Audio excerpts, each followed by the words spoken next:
Now, as you may know, I am a natural beekeeper, so a lot of my work is about working with bees living in the wild, living in cavities in trees, and I experiment with all kinds of different beehives. Now, most of the hives I use in the UK are wood, and Western red cedar is a really great example of the kind of wooden hives or that they would be manufactured from. And until I met the wonderful people of Apimaye, I had never even considered having a plastic beehive.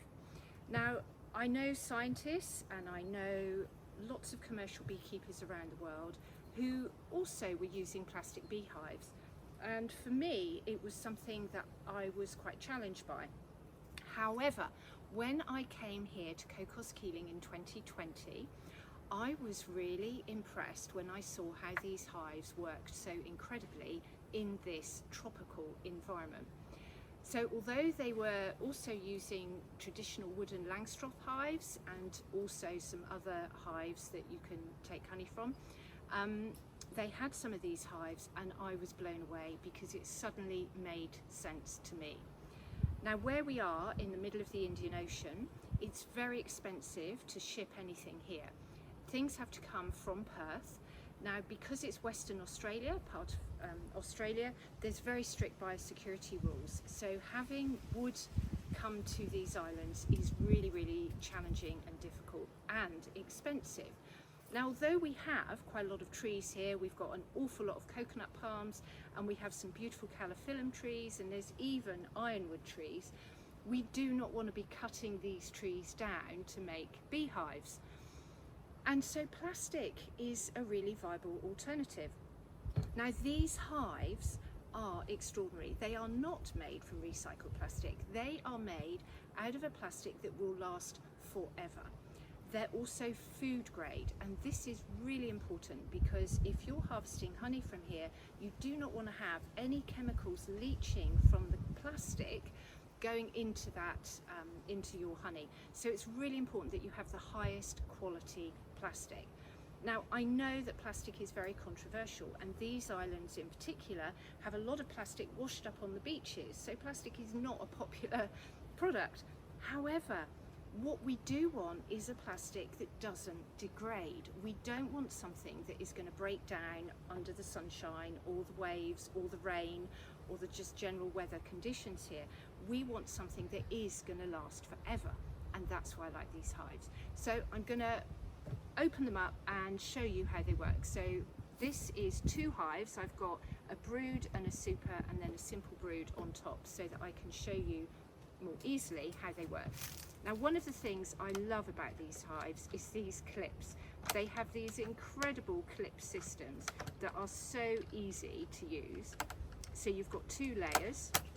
So under here I've actually got a feeder, so that makes it a bit higher up, so I have the lower fixing. But these clips make it really secure for when you're actually moving the hive.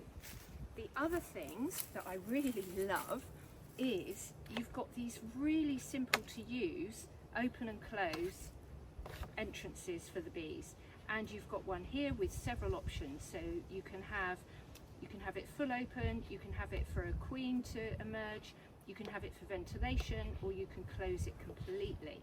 So you've got lots of options on how to get your bees in and out. You can shut these right down, so if you need to move a hive you can. If you've got quite a flow on, you can have that going. So now I'm going to open it up. So when you unclip it, you can take the lid off. You can see there's quite a nice roomy lid, and that allows for you to have these feeders. Now, the hives come with two of these which will clip next to each other. I've just got one on here at the moment because I want to show you what else you can have inside the hive. And these feeders, you can put fondant in or you can put liquid, and there's a really handy, this is very clever, you've got vents there, it slots in like that, so it will stop bees getting into your roof space if you don't want them in there. If you have a liquid or a fondant, the bees can crawl up and then they can actually access it there. So it's really great. It slots in. This is what I love, is things, look at that, it just slots in. And when you're moving it around and you've got bees, it's very easy to sort of slide it on, and when you've got two of them, they will just clip in together. and it doesn't seem to harm the bees. They seem to, you can slowly move it in, and you can do it at an angle, and then the bees go in, so you're not squishing your bees. So there you go, there's your feeders. Now the other thing that's good, I don't feed the bees here, we don't need to, we've got year-round nectar, but what I have found is useful is the bees here, because they're so prolific, they like to come through and build wax comb in the roof, which can be good or bad, you know. So if you don't want to do that, use these, because it gives a really sort of flat finish, so it stops the bees building the comb up. So that's really good. So what I've also got here is this great divider, which you can actually use for queen rearing. So you can separate your hive into two halves, and so you can have two colonies in one box, which is brilliant, absolutely brilliant for queen rearing. And I will do another video about queen rearing. Then you've got these plastic frames. Now, what I like about these, I don't like using plastic foundation, and in actual fact I don't like using foundation at all, but because I'm starting from scratch here, having some foundation is very useful. And what's great with these is they simply click apart, and then you can just slot in. They do come completely apart, and you can just slot in your wax. There we go. So you just lay your wax in, clip it all back together again, and then you've got your wax foundation. So I like to collect honey that's on the comb. So what I do is I put in an empty frame like this, so it's all clipped in nicely, and then I put in a foundation one, and then I have another empty one. So it stops the bees from cross combing, but it enables me to harvest really good wax comb, honeycomb. Now, this is something that I didn't know about until I read the instructions, and I love this. Now, in the UK, I don't collect pollen because there's just not enough for the bees, and the bees really need the pollen. Now, this hive has the most incredible pollen collection device. When you look at the back, you've actually got this tray that slides in, and at the top you've got this, which is a pollen catcher. So this slides in and goes just above the entrance. So when the bees come in through the front, they crawl through here, leaving behind pollen, which goes in this really good tray that you can collect. Now, so that you don't have it in all the time, you just slide it out from your hive, and then you put in the red blocker,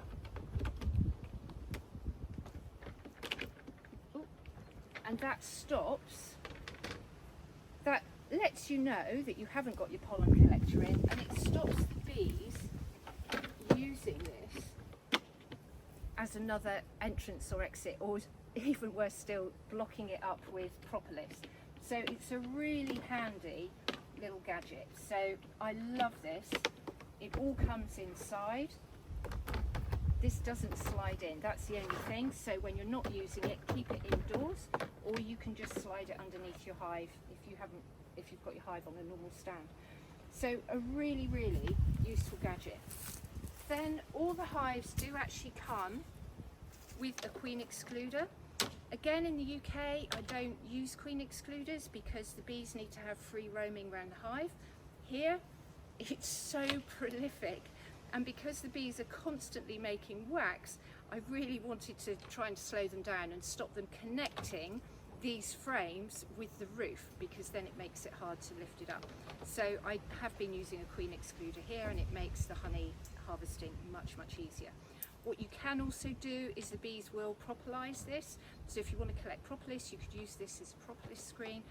Take it off, put it in the freezer, and then you can just shake off your propolis when you want. So this is your basic hive. And what I'm going to show you here is the honey super, which is basically the same size as your brood box. So there we go, you've got the same size frames, which is great. It makes it so easy for working around. You can clip your hives together, you can unclip them, you can add modules. You've got these wonderful handles which make moving it around so easy. Oh, and the other thing which I really like is this.